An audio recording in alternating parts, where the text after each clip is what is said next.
Well, how are you? Good morning, good afternoon, good evening, whatever time it is of day that you have. We thank the Most High for you and that you have come or you stopped by the right place. Now, our topic today is going to be thou shalt not commit adultery. Yes, that's Exodus chapter 20, verse 4. Thou shalt not commit adultery. Now we're going to move on and we're going to ask ourselves, what is adultery? Well, Zondervan's Bible dictionary states adultery is sexual intercourse, usually of a man married or unmarried with the wife of another. And I think that's a pretty good depiction for English. Okay, now what is fornication? Zondervan Bible's dictionary also states unlawful sexual intercourse of an unwed person associated with heathen worship. Okay, now we want to go to fornication. In the Greek, it's porneia. Strong's Concordance 2183. And it would also, fornication is also pronounced in the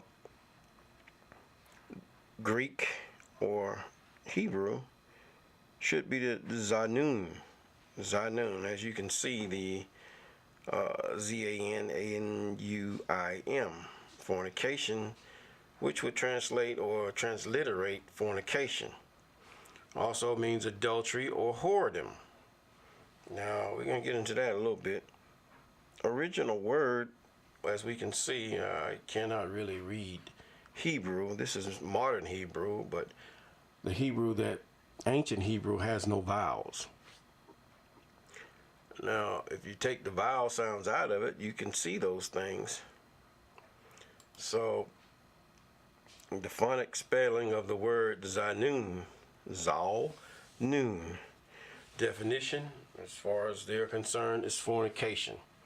And what do we say? Fornication is, from the Zondervan Bible Dictionary, an unlawful sexual intercourse of an unwed person associated with heathen worship. Okay, now let's go on to the third segment. There is no concrete explanation for the word fornication. Fornication in Greek is pronounced porneia. That's also Strong's Concordance 2183. Zanun, fornication, adultery, whoredom. Okay, the parts of speech is masculine. Okay, as I said before, the phonic spelling is zanun. Okay, the NAS, New American Standard, Exhaustive Concordance, word origin, from the word zana. Zana, to commit adultery, to commit idolatry. Now, that's about one and the same. So we have to realize that depending on how the word is pronounced or depending on what it's with, because if you look at it, one thing about ancient Hebrew or Shemitic Hebrew, it's, from what I'm shown, it sounds like it's a run-on word, but it could be many words or quite a few words of a sentence that looks like one word, which is where the fault lies with the translators. So zana means to commit adultery or to commit idolatry.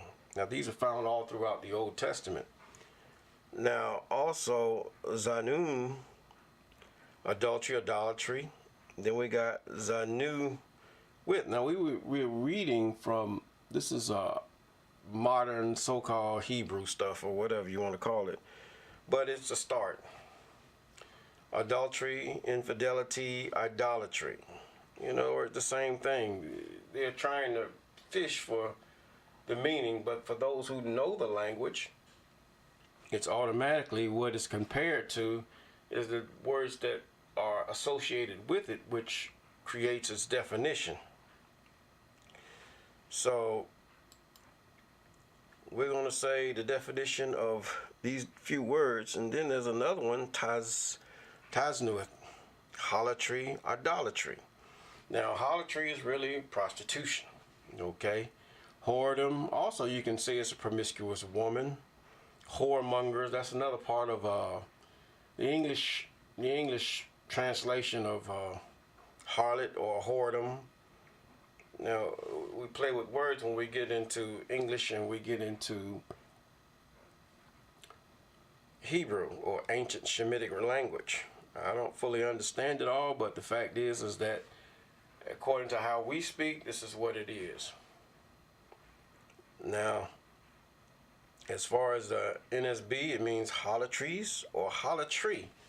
Now, we know that's Old English, just old English.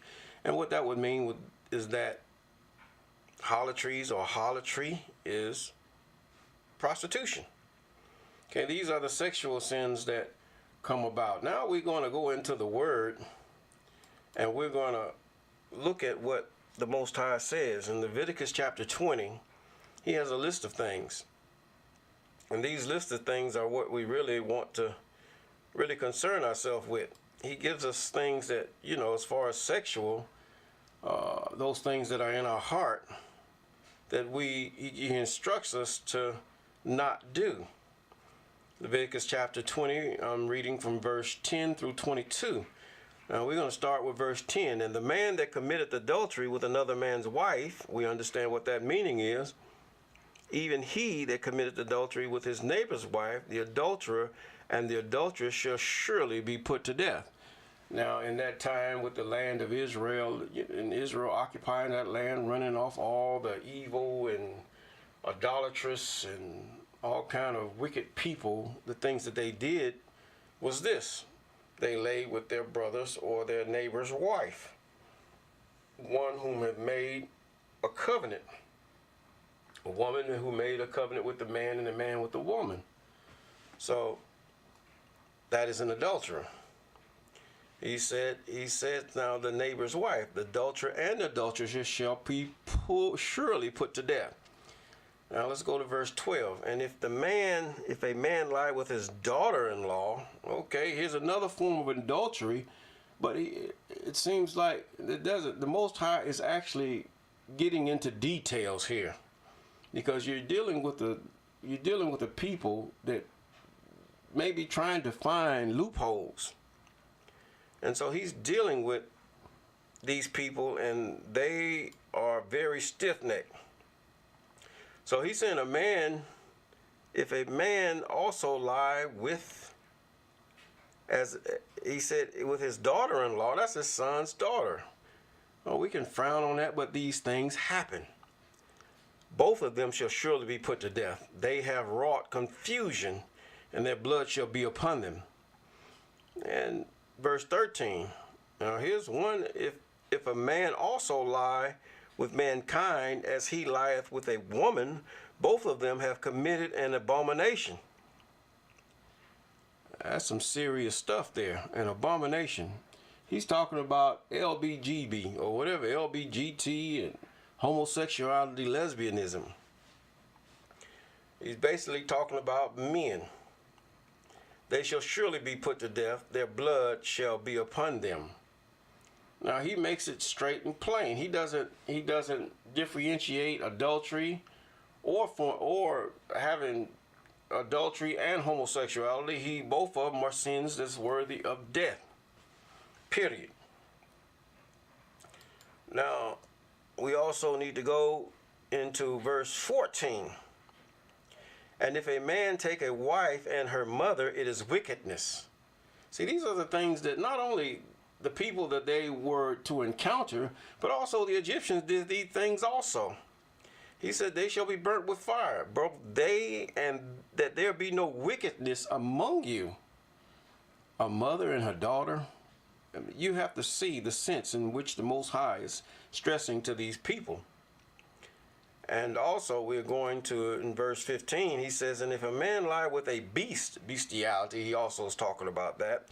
If he lies with a beast, he shall surely be put to death, and ye shall slay the beast, dogs, cats, whatever have you. People are doing that in this day and time.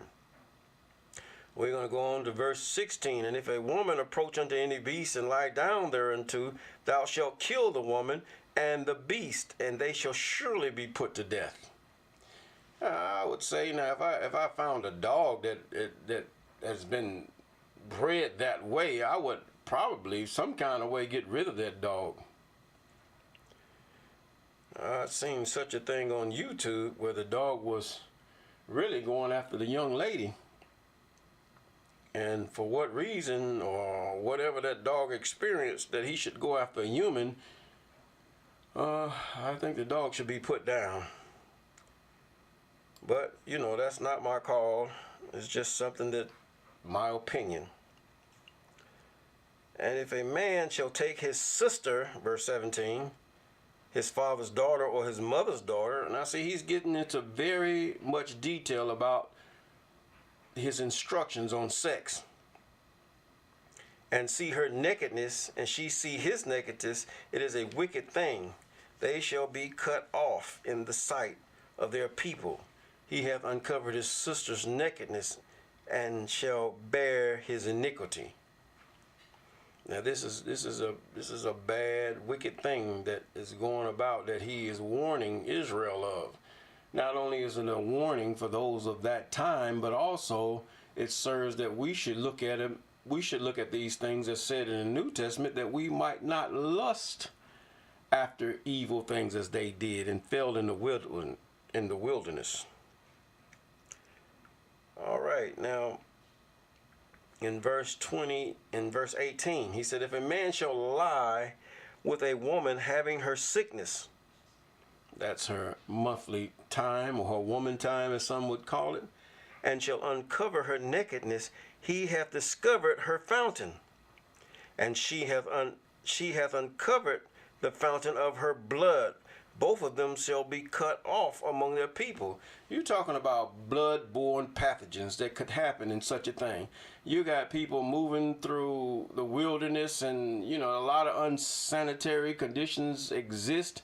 And also, not only that, but the thing is that the blood, once it's exposed to the air, and you know, this blood is really, if we look at, you know, the definition of a woman, when she goes through that time, her body uses blood to wash away the unfertilized eggs inside her uterus. Now, this is a 14-day cycle. There's a cycle where the egg is actually implanted, waiting for insemination. Then there's another cycle where if the egg, when the body senses that it's time, it's going to automatically say, hey, we got to get rid of this egg and prepare for the next one. So these things are automatic. The woman has really no control over that.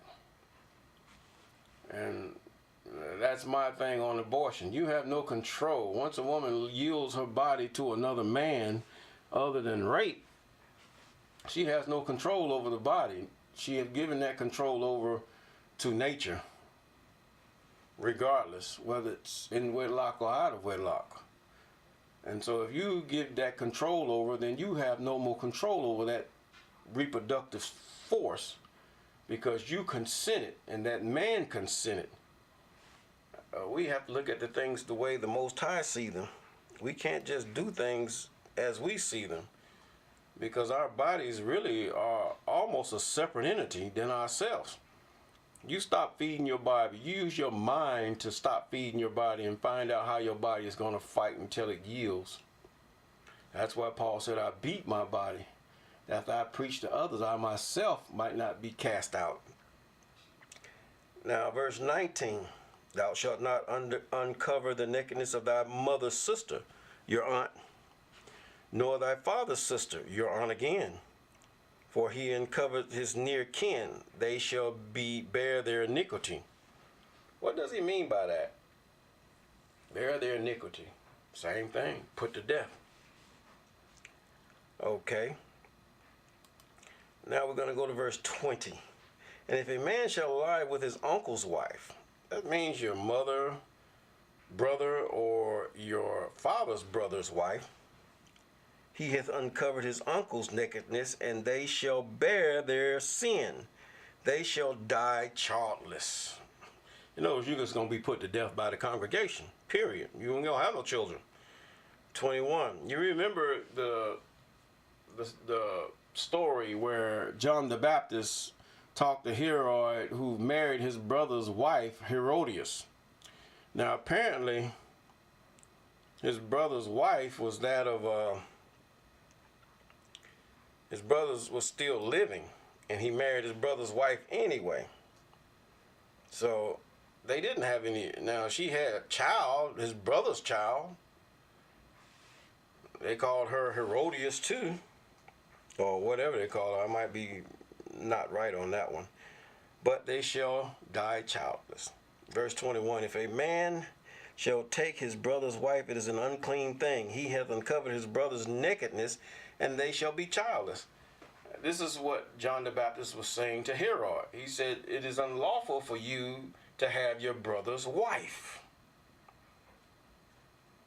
And therefore, even his wife was furious at John the Baptist. Verse 22, ye shall therefore keep all my statutes. Now, this is the Most High talking to Israel, to everyone that would call themselves after the name of Israel. There's no such thing as Christian. You've joined yourself unto Israel. You've joined yourself unto Abraham, Isaac, and Jacob, the God thereof, the God of Shem, Ham, and Japheth. It's the same God.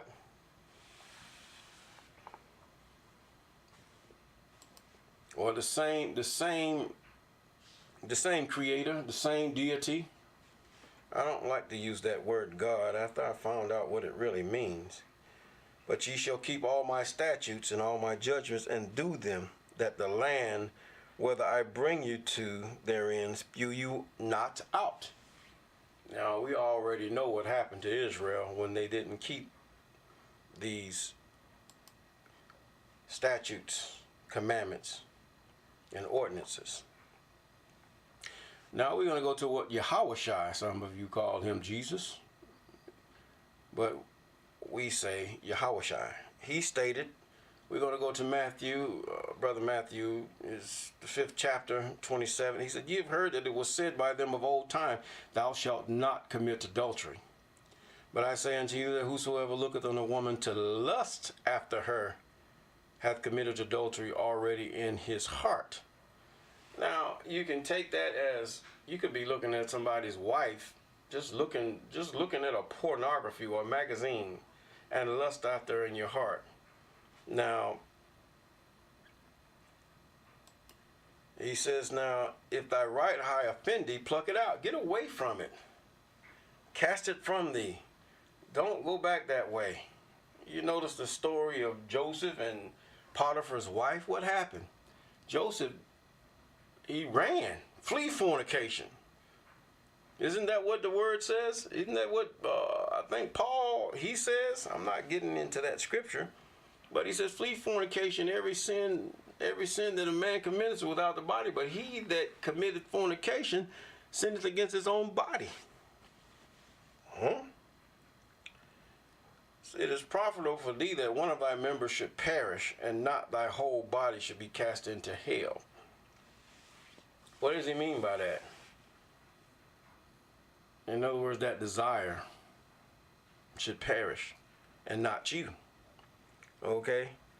Now, let us go on a little further. We're going to end this with Brother James. Brother James stated, but every man is tempted when he is drawn away of his own lust and enticed. Now, this is what we're going to see. When lust hath conceived, it brings forth sin. And sin, when it is finished, brings forth death. In other words, death means separation. Separation from God. This is why Yahushua came. It wasn't the fact of his blood. It was the fact of his obedience. And he was numbered among Isaiah 53. We're going to get into that one. That is a beautiful and more explanative passage about what Yahushua did for Israel and those who should join themselves to Israel. He says, now when sin is finished, it bringeth forth death. Now, brethren, sisters, we know that we don't want to die. We don't want to be separated. What did the psalmist say? He said, if I regard sin in my heart, Yahweh will not hear me. See, this is part of the separation right here. But then there's a separation if you let that sin go without bringing it into the house of forgiveness. That only bring it under Yahweh's intercession. It's not going to wait up in the judgment. So let us not forget, as Hebrews put, how shall we escape if we neglect so great a salvation? I mean, this is what God did. He's given us a way out. We don't have to sacrifice lambs and bullocks and turtle doves and go and sprinkle this blood there and blood there. Right now, you can't even get a whole cow or a whole bullock because, I mean, you got to realize the Europeans have taken it all over. And now you only get a portion of it, a slice of it. And most of us, we don't have it. We can't have farms and stuff. There was a time where tribes were spread out, and the cities, the villages, they had their own little cows and sheep and stuff where they could do stuff, where they could sacrifice and everything else. But now we do not have those things. That's why in due time, Yahweh sent Yahushua. Well, we're going to say peace, shalom. The Most High be with you and with your mind, that you let this mind be in you that was in Yahushua. That to be equal with God is to obey God. Or to be equal with the Most High is to obey the Most High. To take heed unto the instruction that He have given to your ancestors and to those who have joined themselves to true Israel. Peace, shalom, goodbye.